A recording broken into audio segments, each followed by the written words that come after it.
Hola, ¿cómo estás? Gusto de que estés otra vez acompañándonos en este estudio que estamos haciendo del libro de Apocalipsis. Vamos a estudiar hoy el capítulo 5. Vamos a comenzar a estudiarlo. Y vamos a leer, obviamente vamos a leer. Acá tenemos el texto, dice, Apocalipsis 5.1 dice, y vi en la mano derecha del que estaba sentado en el trono un libro escrito por dentro y por fuera, sellado con 7 sellos. Y vi a un ángel fuerte que pregonaba a gran voz: ¿quién es digno de abrir el libro y desatar sus sellos? Y ninguno, ni en el cielo, ni en la tierra, ni debajo de la tierra, podía abrir el libro, ni aun mirarlo. Y lloraba yo mucho porque no se había hallado a ninguno digno de abrir el libro, ni de leerlo, ni de mirarlo. Y uno de los ancianos me dijo: no llores, he aquí que el león de la tribu de Judá, la raíz de David, ha vencido para abrir el libro y desatar sus 7 sellos. Pues vemos la solemnidad de este pasaje. No es cosa ligera ni cosa que deba pasarse por alto lo que nos dice este texto. El texto nos dice: vi en la mano derecha del que estaba sentado en el trono un libro escrito por dentro y por fuera. Aquí lo tenemos, sellado con 7 sellos. Pongamos atención, ¿quién tenía el libro? Lo tenía, dice, vi en la mano derecha del que estaba sentado en el trono un libro escrito por dentro y por fuera, sellado con 7 sellos. Eso es lo que nos dice.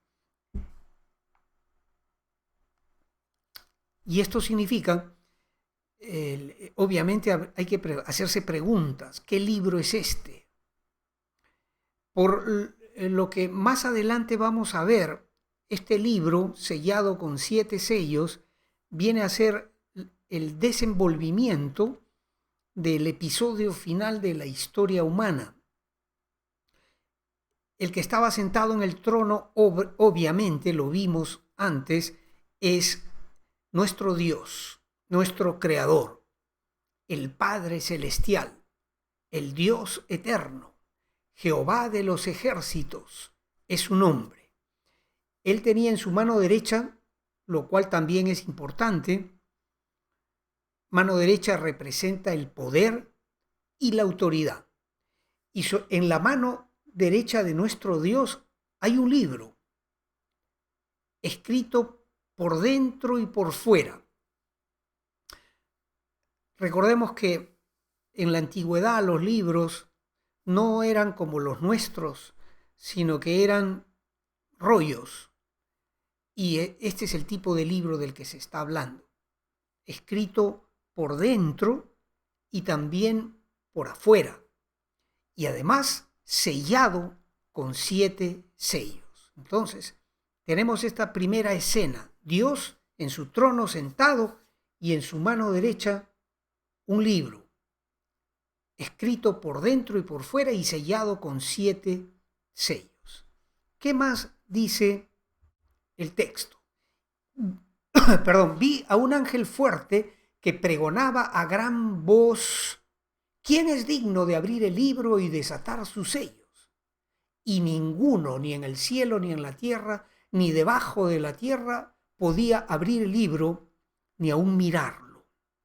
Interesante, porque nos revela, como dije hace un momento, la solemnidad de este evento, de este episodio. Nadie puede hacer lo que vamos a ver se va a hacer sino solamente una persona en todo el universo espiritual y material.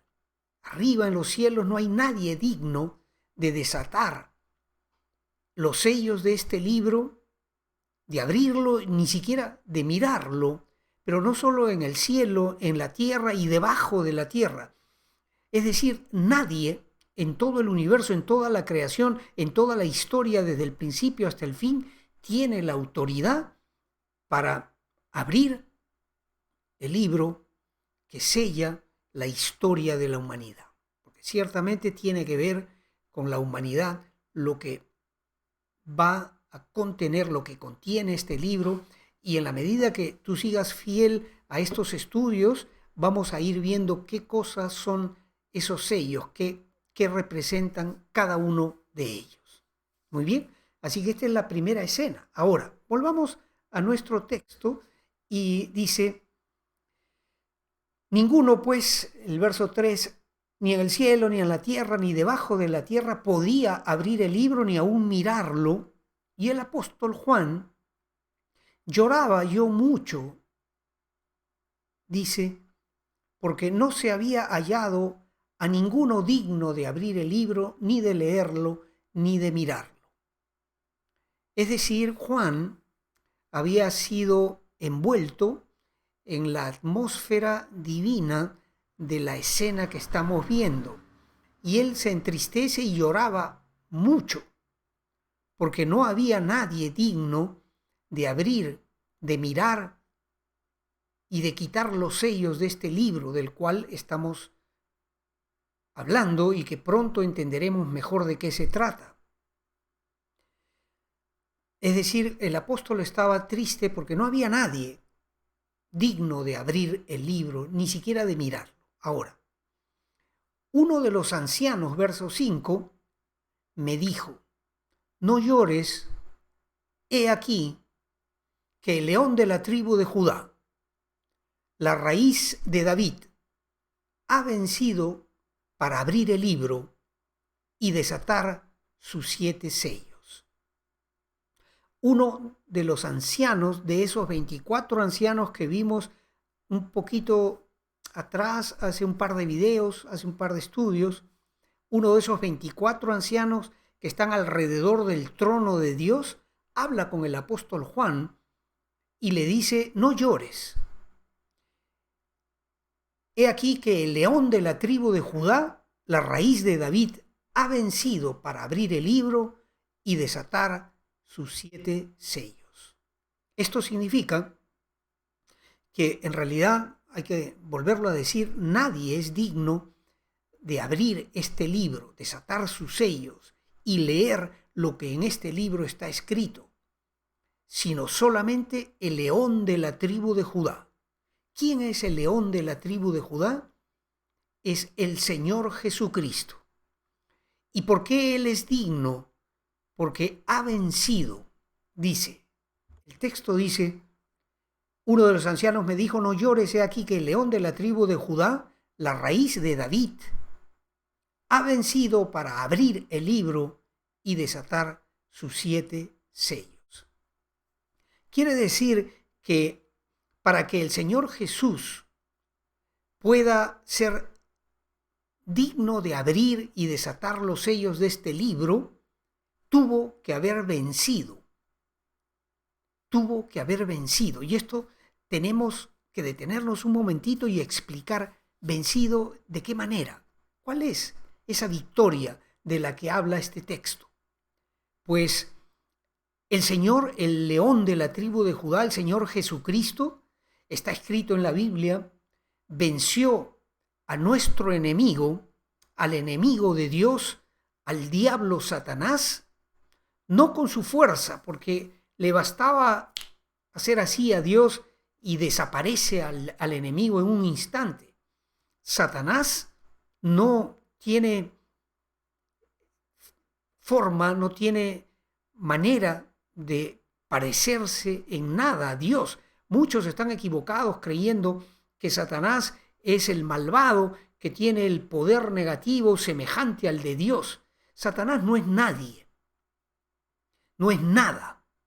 Y algún día vamos a ver el final de Satanás, que está escrito en Isaías 14, Ezequiel 28. No vamos a entrar hoy a ese tema porque no tenemos tiempo para hacerlo, pero el león de la tribu de Judá venció a Satanás. ¿De qué manera? ¿Usando su poder?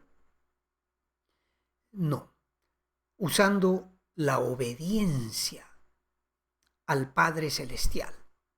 Y ciertamente nuestro Señor venció al enemigo en el huerto de Getsemaní. Esa noche, momentos antes de que lo tomen prisionero injustamente, lo acusen de ser un falso Mesías, en fin, sabemos la historia de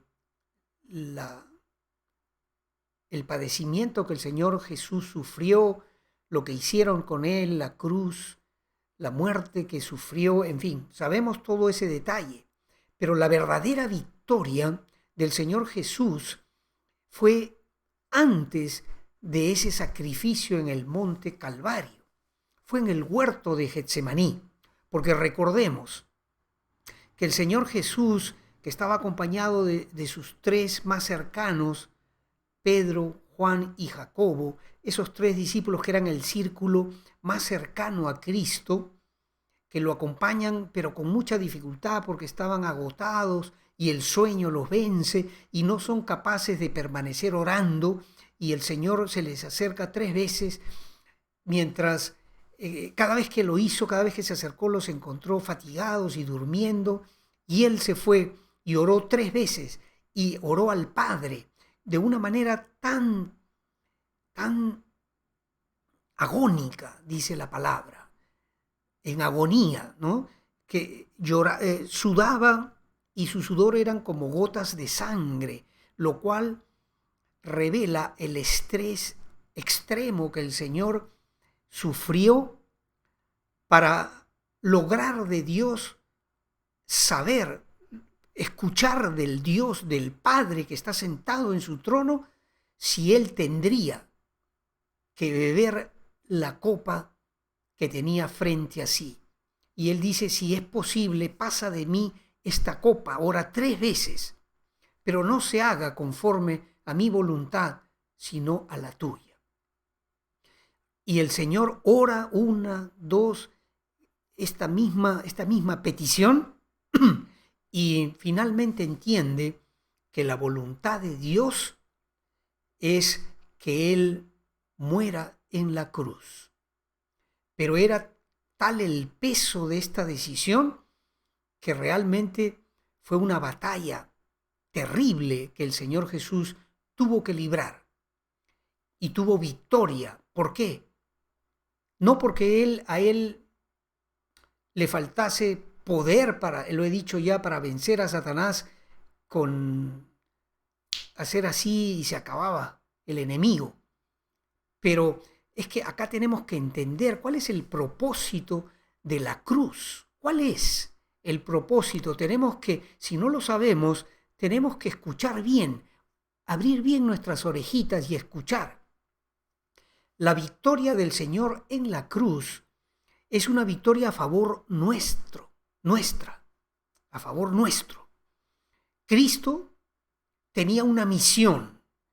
Esa misión era morir en la cruz para pagar la demanda de la ley de Dios, que es esta: la paga del pecado es la muerte. Capítulo 6 del libro de Romanos. Dios ha establecido leyes para el mundo físico. Por ejemplo, si tú saltas por la ventana de tu casa, no te va a ir bien, porque la ley de la gravedad va a hacer que tu cuerpo caiga precipitada y violentamente contra el piso, y ya sabemos lo que te pasaría.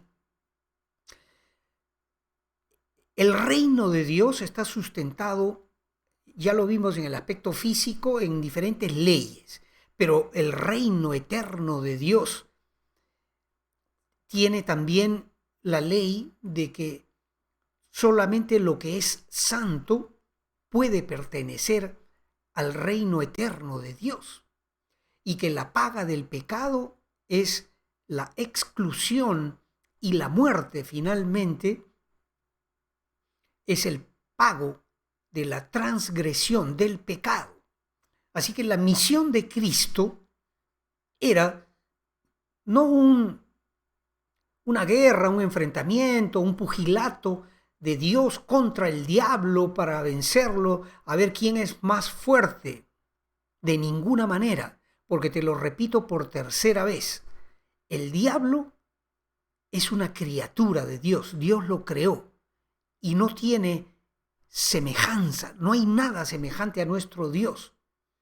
Pero el precio que el Señor tenía que pagar en la cruz demandaba no valentía y fuerza y poder que le sobran al Dios Todopoderoso que es Jesucristo, sino ser obediente a la voluntad del Padre hasta morir en la cruz del Calvario.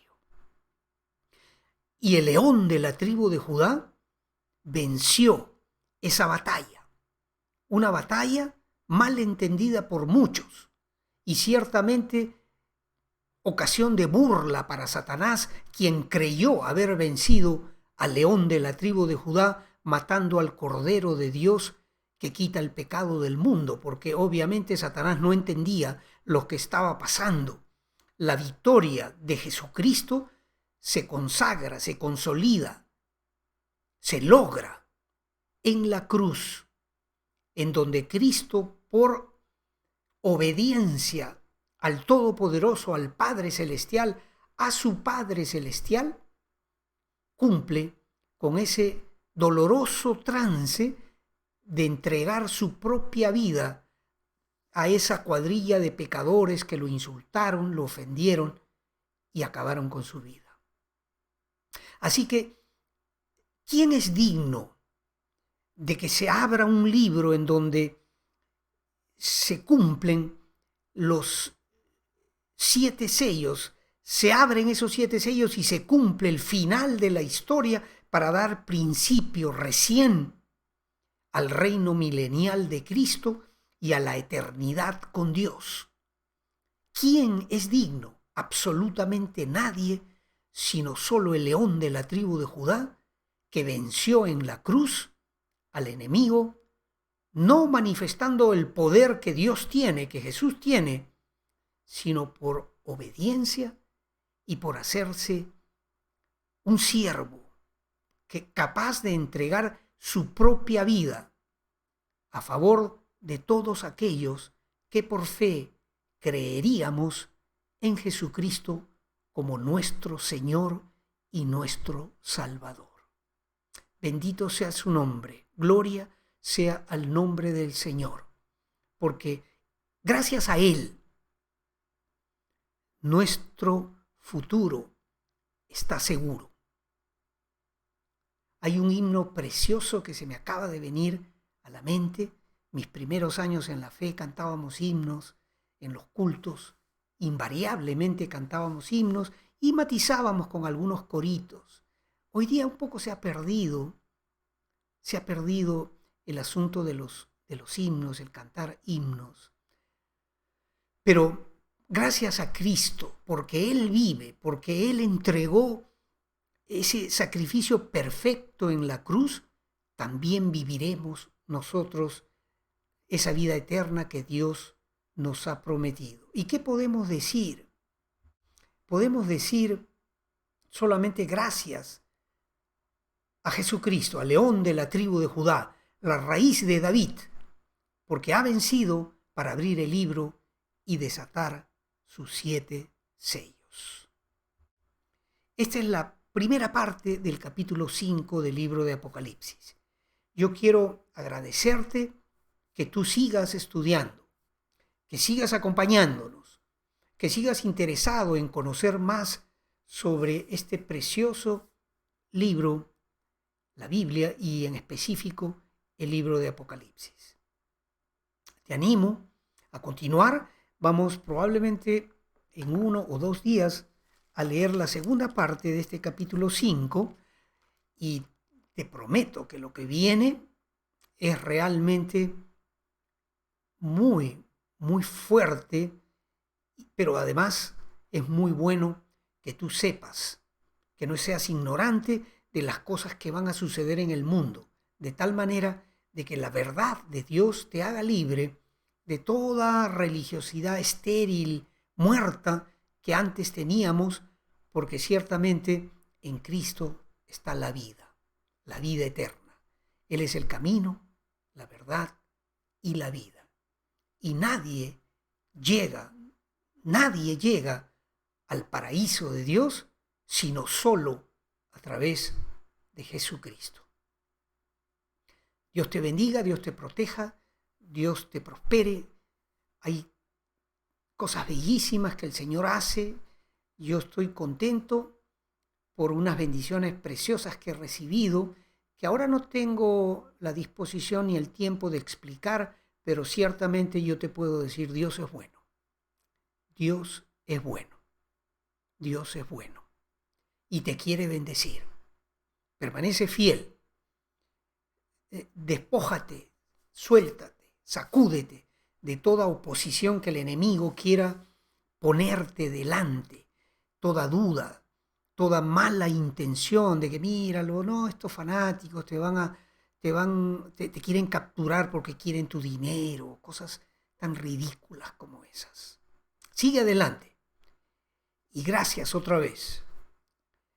Tal vez puedas compartir estos preciosos estudios con algún amigo, alguna persona que tú sabes va a ser bendecida también. Dios mediante, nos estaremos viendo muy pronto, si el Señor lo permite. Gracias y que Dios te bendiga muchísimo. Amén.